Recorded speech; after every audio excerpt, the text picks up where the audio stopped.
શ્રી રાધાકૃષ્ણાભ્યામ નમઃ. એબીસી ન્યૂઝમાં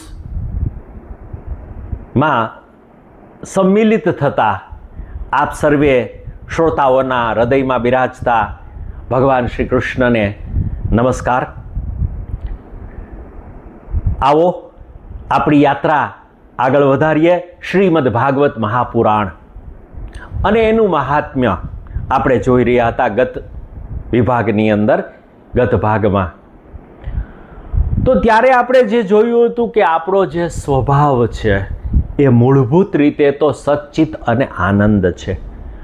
તો આનંદની પ્રાપ્તિ, આનંદ એ આપણું પ્રાપ્તવ્ય છે. એટલે કે કોઈ પણ પ્રવૃત્તિ કરીએ એનું ચાલક બળ તો આનંદ જ છે. મારે આનંદ જોઈએ છે અને એ આનંદ એવો કે જે ક્યારેય પણ સમાપ્ત ન થાય, હંમેશને માટે રહે. તો આવો આનંદ મારા જીવનમાં કેવી રીતે આવે? કારણ કે આનંદ આવે છે પણ એ થોડો સમય રહે છે અને પછી દુઃખમાં પરિણમે છે.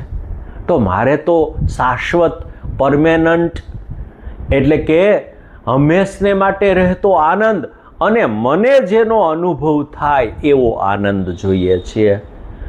તો એ આપણે જોયું હતું ગત વિભાગમાં કે સચ્ચિદાનંદ રૂપાય વિશ્વોત્પત્યાદિ હેતવે. આ ભગવાન જે છે એ શું કરે છે? તો કે વિશ્વ ઉત્પત્તિ, સ્થિતિ અને લય, આ ત્રણ વસ્તુ ભગવાન કરે છે. એટલે કે આ જગતનું સર્જન કરે છે, આ જગતની સ્થિતિ કરે છે અને ત્રીજું છે આ જગતનો લય કરે છે, એટલે કે પ્રલય કરેલ છે. આપણે જોઈએ તો આ ત્રણ વસ્તુ જે છે એ આપણી ઉપનિષદોમાં પણ કહેવામાં આવ્યું છે.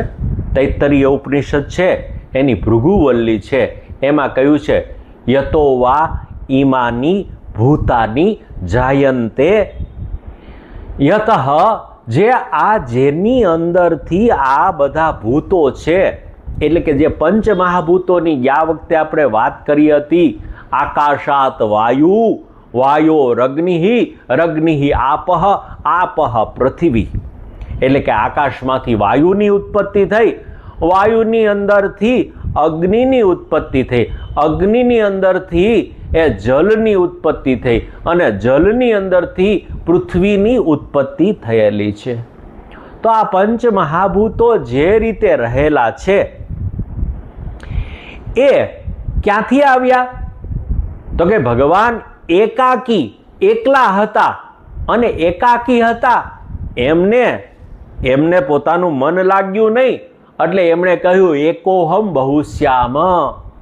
ભગવાનને લીલા કરવાનું મન થયું અને હું એક જ છું, હું અનેક થઈ જાઉં. અને એટલા માટે ભગવાન એકમાંથી અનેક થવાની પ્રવૃત્તિ તરફ આ વિશ્વની ઉત્પત્તિ કરી. એટલે કે વિશ્વોત્પત્યાદિ હેતવે. તો વિશ્વની ઉત્પત્તિ, સ્થિતિ અને લય જેનાથી થાય છે એવા એ ભગવાન. આગળ જઈએ. વિશ્વોત્પત્યાદિ હેતવે તાપત્રય વિનાશાય. બસ અહીંયા આપણને આપણા જીવન સાથે સંલગ્ન વાત આવી. એટલે કે તાપત્રય, આપણને જેટલા પ્રોબ્લેમ્સ છે, આપણી સામે જે સમસ્યાઓ છે, એ દરેક સમસ્યાઓને આ શબ્દોમાં અહીંયા ભગવાન વ્યાસે પોતાના આ ગ્રંથમાં મૂકેલા છે. એટલે કે તાપત્રય વિનાશાય. ત્રણ પ્રકારના તાપથી પરિતાપિત આપણે લોકો છીએ. એટલે કે આપણા જેટલા કંઈ સમસ્યાઓ છે, જે કોઈ પ્રોબ્લેમ્સ છે, જે કોઈ હિન્ડરન્સીસ છે, જે કોઈ ઓબ્સ્ટેકલ્સ છે, એ આપણા જીવનની અંદર આ ત્રણ વસ્તુમાં સમાઈ જાય છે. એક છે આધિ દૈવિક, બીજું છે આધિ ભૌતિક અને ત્રીજું છે આધ્યાત્મિક. એટલે કે દૈહિક, દૈવિક અને જે અધ્યાત્મનો તાપ છે. તાપ એટલે પરિતાપ, પરિતાપ એટલે પ્રોબ્લેમ. એટલે કે કાં તો આપણા દેહમાં આપણને કંઈ પ્રોબ્લેમ છે એટલે કે હું બીમાર હોઉં, કોઈ મને રોગ થયો હોય તો એને આપણે કહીએ છીએ દૈહિક તાપ. દૈવિક તાપ જે છે એટલે કે દૈવ દ્વારા એટલે કે ભાગ્ય દ્વારા આવતો તાપ છે, પરિતાપ છે. તો આપણા જીવનની અંદર ઘણી વખતે એમ કે ભાઈ ભાગ્યની વાત છે, તો ભાગ્યથી આપણા જીવનમાં ઘણું બધું બનતું હોય છે, એનાથી પણ અનેક સમસ્યાઓ ઉત્પન્ન થતી હોય છે. આપણા કર્મો, ગત જન્મોના કર્મો અને એના પરિણામ રૂપે એ આપણે ભોગવતા હોઈએ છીએ. અને ત્રીજું છે આધિદૈવિક, આધિભૌતિક અને આધ્યાત્મિક. એટલે કે આધ્યાત્મિક એટલે કે અંદર રહેલા અંતઃકરણની અંદર આપણને પણ આપણું મન, બુદ્ધિ, ચિત્ત અને અહંકાર, આ ચારનું અંતઃકરણ ચતુષ્ટય આપણું બનેલું છે. અને એ મન, એ બુદ્ધિ, એ ચિત્ત અને એ અહંકાર એ આપણા અંદરના સોફ્ટવેર છે. તો અંદરનું જે આ સોફ્ટવેર છે એ આપણને ઘણી વખતે હેરાન કરતું હોય છે. તો અહીંયા આ વાક્યમાં કહેવામાં આવ્યું તાપત્રય વિનાશાય. આ ત્રણ પ્રકારના જે તાપ છે એનો જે વિનાશ કરે છે.